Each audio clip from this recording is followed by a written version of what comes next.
Mr. Speaker, we've been working with labor across the country, Mr. Speaker. In fact, we're going to be the first country in the world to be producing green steel, green aluminum. We're working on green batteries, Mr. Speaker. And you don't need to look back very much. Just look at the announcement we did with Rio Tinto recently, Mr. Speaker. That's right. Whilst they're going to be reducing their emission, the site in Seoul will be the largest site in the world to be producing titanium, Mr. Speaker, to be on the global market. And just recently, we've broke ground on the Dofasco plant in Hamilton, Mr. Speaker. We're going to be producing green steel that's going to be part of the car of the future. Mr. Speaker, the country is on the way to win at every step of the way. The Honourable Member of Innovation. Mr. Speaker, I'd like to thank the member for the important question, but there's one thing, Mr. Speaker, I'd like to say. There's nothing more important than protecting the health and safety of Canadians, and that's what we did as a government, Mr. Speaker. When we started in government, the fill and finish capacity at the beginning of the COVID was around 30 million doses. Thanks to the investments we have attracted in this country, Mr. Speaker, now we can produce and fill and finish more than 600 million doses in case anything would happen. We did not choose the pandemic. We won't choose if there's another one, but we choose to be better prepared on behalf of Canadians. Hear, hear. The Honourable Minister. Thank you, Madam Speaker. I'd like to thank my colleague for his question. Indeed, we are currently working to preserve jobs, to preserve technology, to preserve intellectual property. Our priority is that today, Madam Speaker. We are in solution mode. I was in contact with our colleagues from Quebec City and the Mayor of Montreal. I also talked to the CEO of Mitsubishi in Japan. We are in solution mode to preserve these jobs because our priority today are the people in Quebec City that are studying the matter. We want to work with them, and we are in solution mode for the next few weeks. Innovation. Thank my colleague from Kitchener-Conestoga for a great question, Mr. Speaker. Bringing Volkswagen in Canada is a home run for the country, Mr. Speaker. It is the first manufacturer that we bring in our country in 35 years, and it's the first time that we bring a European manufacturer in Canada, Mr. Speaker. This is a huge vote of confidence for Canada. It's a huge vote of confidence for the auto sector, and it's a huge vote of confidence for talented auto workers across this nation, Mr. Speaker.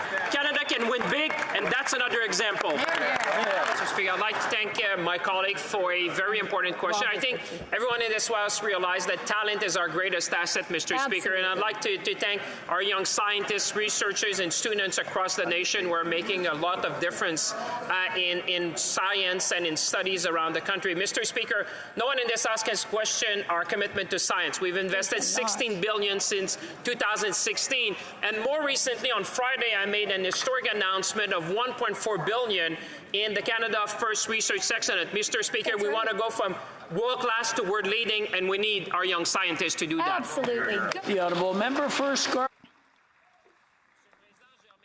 Mr. Speaker, I thank my colleague for his important question. Now, Mr. Speaker, one thing was very clear yesterday during our meeting with major grocers. We need to support our farmers, processors, small and medium enterprises, because they are all important players in our food supply chain. So the government demanded unequivocally that major grocery chains stabilize prices in Canada. Mr. Speaker, we support supply management, we support our farmers, and we will always defend the little guy in our supply chain, Mr. Speaker. Member for the question, Mr. Speaker. I'm really surprised in a way of that question, Mr. Speaker. We did one thing that has never been done in Canadian history. We called the 5 CEOs of the groceries in Ottawa, Mr. Speaker, and we expressed the frustration of 40 million Canadians, Mr. Speaker, about the price of grocery. I would enjoy all members of this House to give the same message that I give. Make sure you help Canadians and help us to stabilize price in Canada. That's what Canadian expects. Mr. Speaker, you know what's up, Mr. Speaker? It's our ranking in the world, Mr. Speaker. You know what's up is the number of jobs that we've created in this country. You know what's up, Mr. Speaker, is the prosperity in this country. Mr. Speaker, we rank 3rd in the world now for foreign direct investment, Mr. Speaker. We have seen landmark investment in the auto sector, in the mining sector, in biomanufacturing, in steel, in aluminium, Mr. Speaker. Canada's winning on the world stage while the Conservatives want to bring us to the Stone Age. I'd like to thank the member for suggesting other career that I could pursue, but one thing that I will do, Mr. Speaker, is always always fight for Canadians, Mr. Speaker. It's always a good day to fight for Canadians. That's what I've done with the CEOs, Mr. Speaker. That's what we will continue. But if he wants to do something to help Canadians, help us to put pressure to have a grocery code of conduct in this country, Mr. Speaker. If you talk to the independent grocers in this country, that's one of the best ways to stabilize prices, have more transparency, and make sure the small and medium-sized producer would have more equity in the negotiation with the large grocer, Mr. Speaker. Mr. Speaker, we will take no lessons from the Conservative who have no plan, Mr. Speaker. I guess their plan is to ask Jenny, Mr. Speaker. But on this side of the House, Mr. Speaker, we have a plan to make grocery to stabilize price in this country, Mr. Speaker. It's called competition, Mr. Speaker. Canadians at home understand that. They are the only one who are blocking the further reform we want to put, Mr. Speaker, because Canadians understand that we want stabilized price, we want more choice, we want more competition. On this side, we'll fight for Canadians at every step of the way. One thing Canadians know, Mr. Speaker, is that the Leader of Opposition, the preferred verb is cut, Mr. Speaker. We all know he would be cutting. When you're looking at the record on both sides, Mr. Speaker, let me tell you what we have done in the last few months to fight for Canadians, Mr. Speaker. We have launched the largest reform on competition in this nation history. We have made sure that we have a functioning Consumers Bureau of Affairs, Mr. Speaker. We have made sure that we have now in this country more measures to fight for Canadians. Mr. Speaker, every member of this House should be fighting for Canadians. The question is, will the Conservative fight with us for Canadians? Minister of Innovation. Mr. Speaker, he is wrong. That's the simple answer, Mr. Speaker. There's some problems with memory, Mr. Speaker. We have an agreement with NDP colleagues. The Conservatives were opposed. We know that the best way to ensure stability in the country, to ensure affordability, is to have more competition. There's more choice with more competition. There's better prices, Mr. Speaker. We will continue to fight every day to ensure the quality of life of Canadians. Living. The Honourable Minister. Mr. Speaker, Canadians hear one party that has no ambition, no vision, and no plan. Mr. Speaker, Canadians have a choice to make. They have a choice to listen to a party that has no vision or a government that's investing in youth, in growth, in housing, in science, and in research. Mr. Speaker, here on this side of the House, we will continue to invest in Canadians because countries that have confidence invest in their people, and that's precisely what we'll do. Mr. Speaker, for all the Canadians watching at home, they will know what's up, Mr. Speaker. It's investment in the future of this country, Mr. Speaker. Right. Under this Liberal government, investment is up in decarbonization to make sure that our steel mill would be productive, to make sure that our steel workers would have a job, to make sure that Canada would win in the economy of the 21st century, Mr. Speaker. Canadians know that what's up is to make sure that this government continues, that we make sure that we invest in them, and we build the Canada of the 21st century. Minister for Innovation. Mr. Speaker, I wish the colleague just have heard my answer. We are going to launch an investigation. That's exactly what I said, Mr. Speaker. It's completely unacceptable what we've seen. I'm going to be writing to the Competition Commissioner today to launch an investigation. But the NDP should celebrate what we've done because thanks to our party, Mr. Speaker, we have now powers within the Act in order to investigate. Mr. Speaker, we'll always be on the side of renters. We'll always be on the side of consumers, and will always be on the side of Canadians, Mr. Speaker. Mr. Speaker, we'll take no lessons from the Conservative. Their strategy, Mr. Speaker, last time was to capitulate. On this side of the House, as the Prime Minister said, Mr. Speaker, is to take that seriously and methodically. Mr. Speaker, we have been engaging with our U.S. partner on three key things. The first one is security. Security of the border, security of the North and the Arctic, resilient supply chain when it comes to semiconductors, when it comes to critical minerals, when it comes to energy, and put forward a growth plan for North America, Mr. Speaker. On this side of the House, we'll fight for Canadians, we'll fight for industry, we'll fight for our country, Mr. Speaker. Mr. Speaker, thank you very much for the question. Mr. Speaker, actually, there's more good news for their Christmas card, because let me talk about another investment in Canada, Mr. Speaker. This time, BHP, Mr. Speaker, the largest mining company in the world, have made its largest investment in its history in Saskatchewan, Mr. Speaker. In Saskatchewan, close to $20 billion. Their largest largest investment in their history. Mr. Speaker, I hope again that in their Christmas card that they're going to send to their constituent, they're going to thank this Liberal government for bringing jobs in Western Canada, growing our energy sector, and making sure Canada. Thank you, Mr. Speaker. We have no lessons to learn from the Conservatives, Mr. Speaker. With regards to the economy, Canadians have seen the work put forward by the Liberal government. A key interest rate at 3.25%, Mr. Speaker. A key interest rate that will help families, that will help SMEs, that will help our business people. Soon, there will be a GST vacation. It's Christmas time. I know the Conservatives. I'm sure they have a good heart. Let's celebrate Canadians and our entrepreneurs, and let us celebrate this reduction in the key interest rate. Very happy by the question by the member. In fact, what he's failing to tell Canadians watching today is that, in fact, Canada has one of the best balance sheets in the G7, Mr. Speaker. Not only do we have a AAA credit rating, Mr. Speaker, but we have the lowest debt to GDP ratio, Mr. Speaker. That is an enviable position. I just presided over the G7 Finance Minister meeting in Banff recently. Mr. Speaker, the world is watching what Canada has to offer, and the world wants what Canada has to offer, Mr. Speaker. In this sense, Mr. Speaker, we're going to build the strongest economy of the G7. We're going to make this country resilient and ambitious for all Canadians. Mr. Speaker, I think that all the colleagues here in this House of Commons saw a historic minute just a few years ago. We heard that the Bloc Québécois wants to build a strong Canada. It's a historic moment for all parliamentarians. We agree with the Bloc because we've made a generational investment in our defense, Mr. Speaker. A major investment in our energy, our industry, as the Minister of Industry just said. It's a major investment in our workers. It's employees at Bombardier, at Davy, elsewhere, who are thrilled because Canada is investing in its sovereignty and in its industrial base. Honourable member. Mr. Speaker, we will take no lessons from the Conservatives. We will take no lessons from these guys, Mr. Speaker. Under our government, we have seen record investment in the auto sector, Mr. Speaker. Even Bloomberg ranked Canada first in the world for the EV supply chain, Mr. Speaker. We should all be celebrating.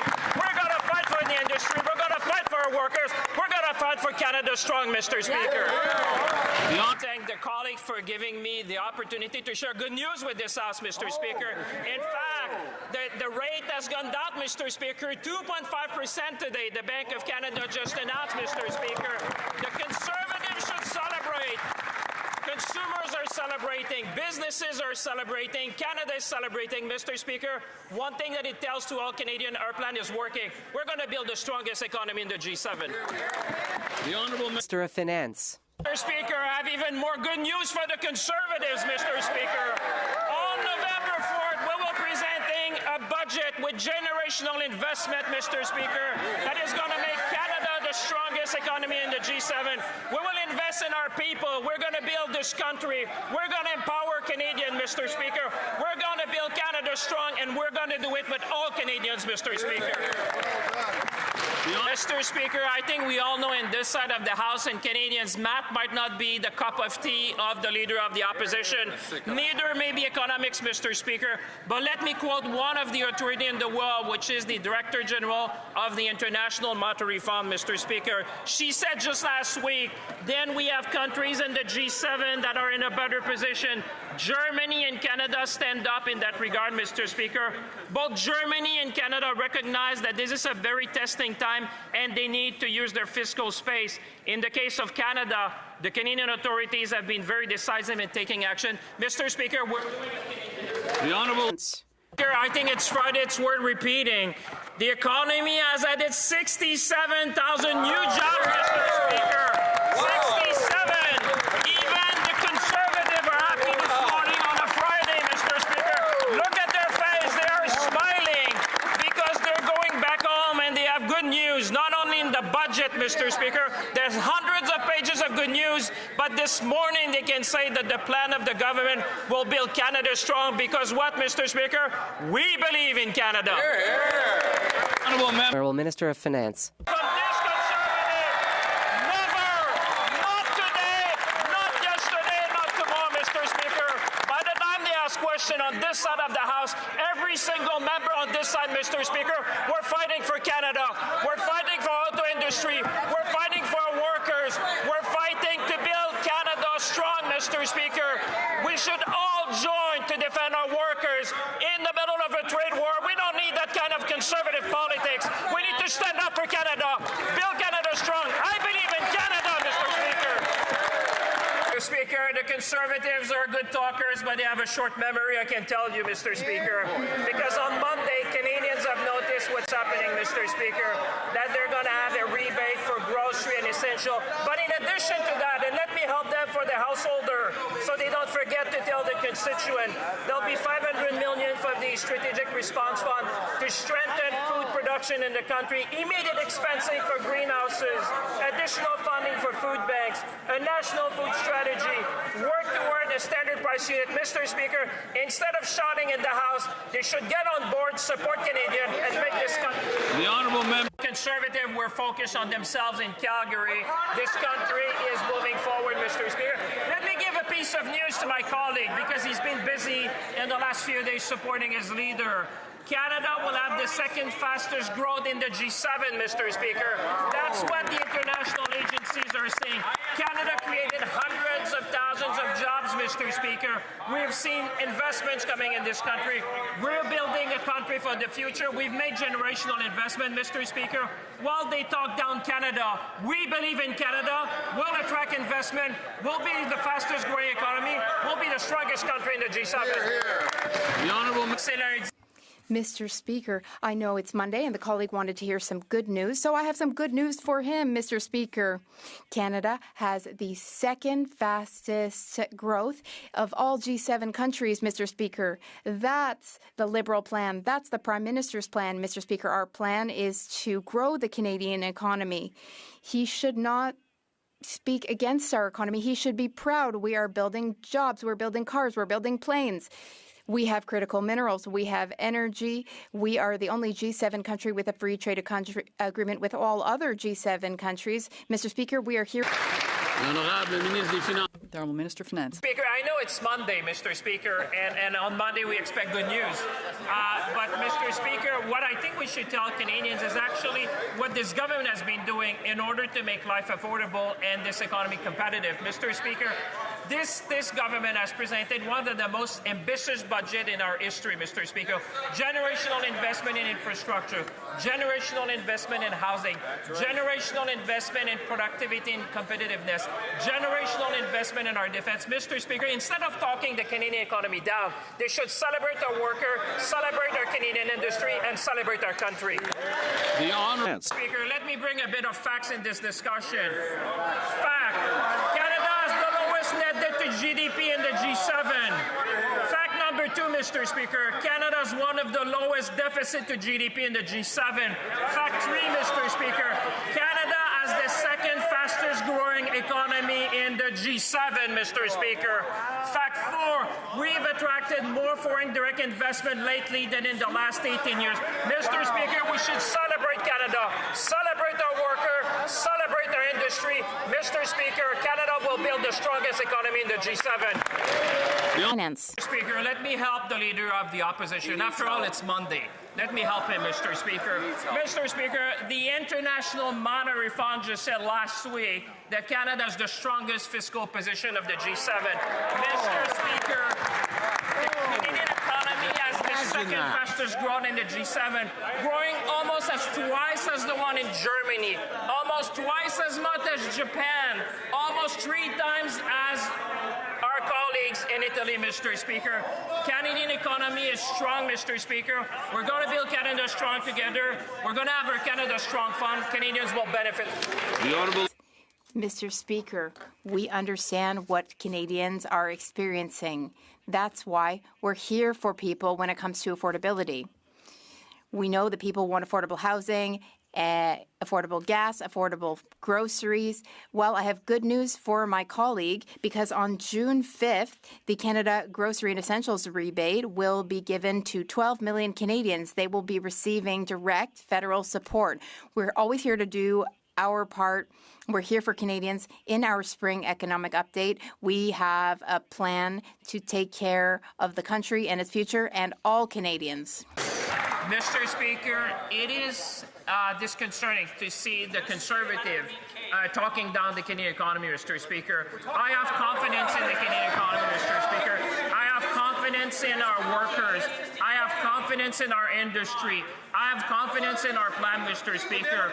We have made record investment, generational investment in infrastructure, in housing, in productive and innovation. We have made generational investment to support workers. We have made investments to support Canadians in terms of affordability, Mr. They can shout as much as they want. Canadians know that we have their back. You're here.